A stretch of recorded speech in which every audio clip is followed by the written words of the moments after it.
Hello, so I'm Wendy Matcham. I'm the Head of Resilient Environment at NERC, and it's my team that's responsible for the Freshwater Quality Programme. So it's really a big thank you to Joe and to Pippa and the team for organising this today. It's really exciting to get to this point already where we're kind of looking at what these 5 projects will be doing, and obviously hearing from Pippa and Joe as well about their kind of role as the champions.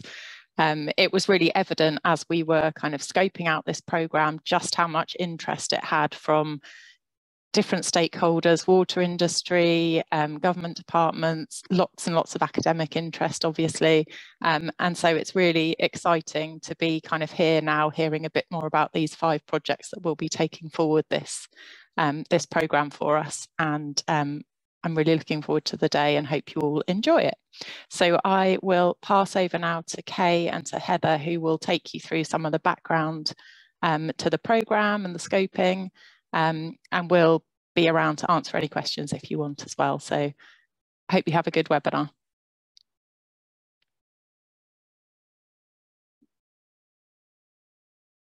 Hello, my name's Heather Birch, and I'm going to be giving the first bit of the talk from NERC today, and just talking a bit more about understanding changes in quality of the UK freshwaters and giving you a bit of background behind why we thought this programme was important. Okay, if you could change, thank you.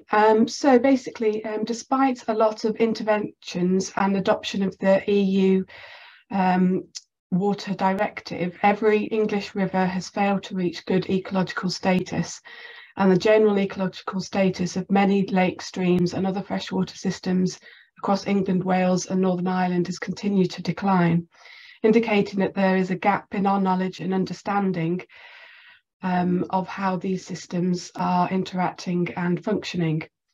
Our historical knowledge and methods are no longer seen to be reliable due to changes in climate and other catchment changes. So in this context of changing hydroclimatological and hydroecological processes, less research has been conducted on water quality, freshwater ecosystems and rivers and groundwater temperature than on rainfall and river flow. So it's these kind of main points that has led to the freshwater programme. If you could change the slide, please, Kay. Thank you. So the programme itself will investigate how contaminants enter, transform and interact with freshwaters and the ecosystems that they support. It will investigate how infiltration and movement of these substances will be amplified and mitigated by the changing hydrological cycle and induction introduced by climate and catchment changes. It will support the improvements and developments of tools to monitor and measure contamination, and it will hopefully help to collaborate and engage with key stakeholders to develop and manage mitigation strategies and improving or sustaining freshwater quality in the UK, and help to translate this research into action. Change the slide, please, Kay. Thank you. So the programme had 3 main overarching themes. The first one was to better understanding of all sources and processes by which pollutants are entering, mixing, being transported through and leaving the freshwater system. Investigating the impact of mixtures of chemicals and biological contaminants and their exposure to regimes on the quality, ecological and biodiversity of UK freshwater ecosystems. And lastly, to enable and informing the development of better plans for adaptation, mitigation and detection of risks for key stakeholders now and in the future.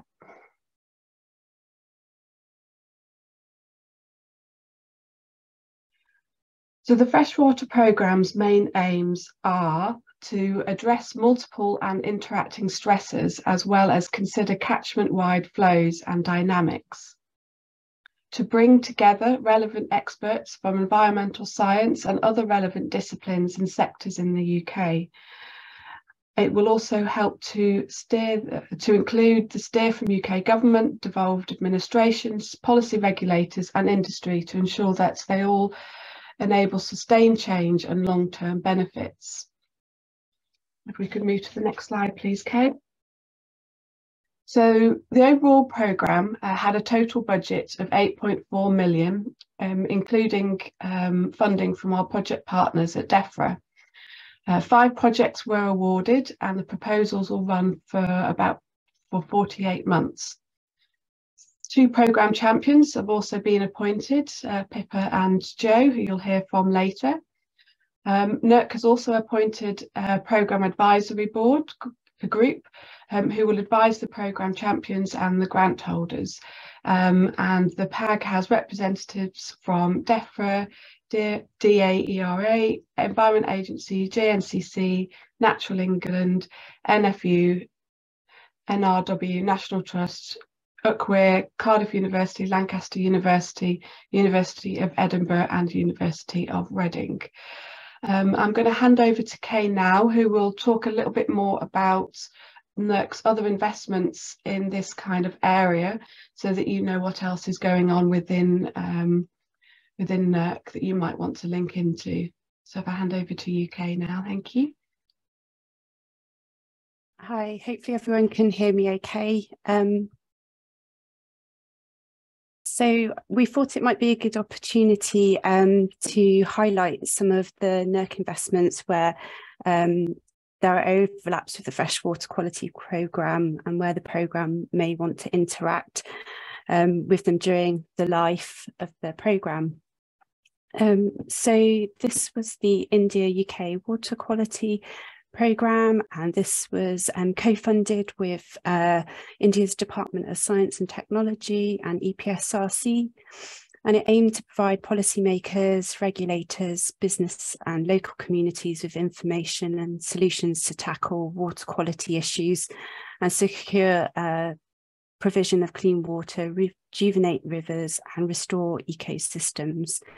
So the scope of this programme was on improving our ability to determine the presence of pollutants in watercourses, understanding of the transport, transformation, interactions and fate of pollutants, including both established and emerging contaminants, and developing novel approaches to reduce or prevent pollution at source.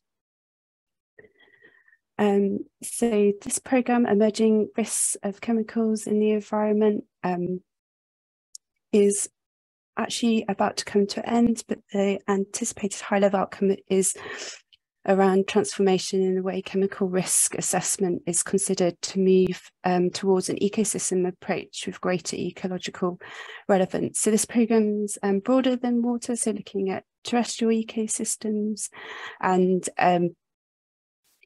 it will deliver fundamental process underpinning understing chemical behaviour and impact in the environment, and a predictive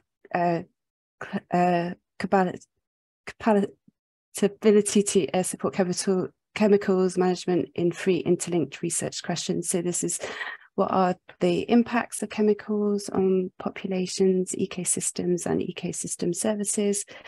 What are the risks from chemical mixtures? How important are chemical stressors in relation to other stressors? So the eco risk NERC CDT, again, it's broader than just water, but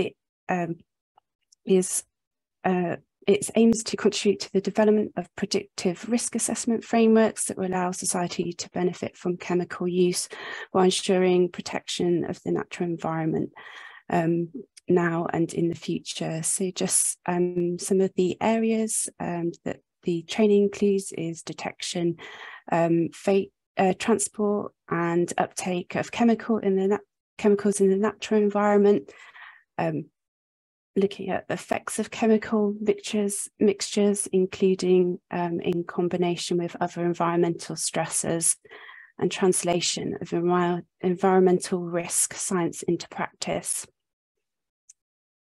So the hydrojoules is a national capability research investment, and this is led by UKCH in partnership with BGS and NCAS.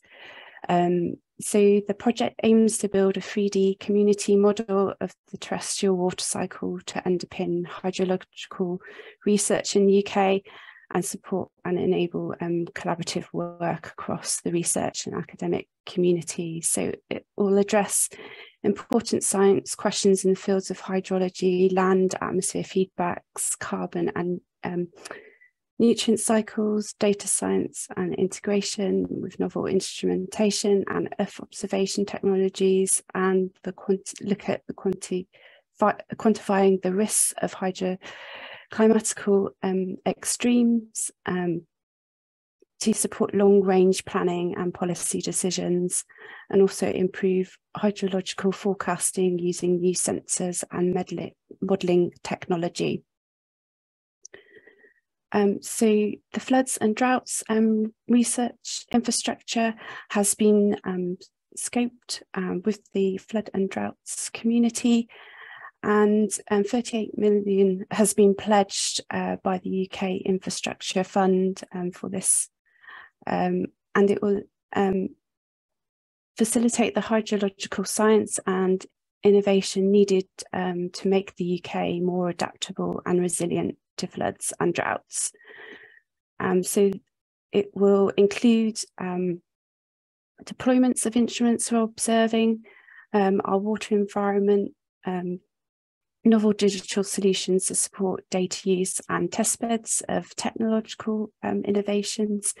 So this diagram shows the different capabilities that it have, and it includes water quality monitoring and providing observations of river, groundwater and lake chemistry. So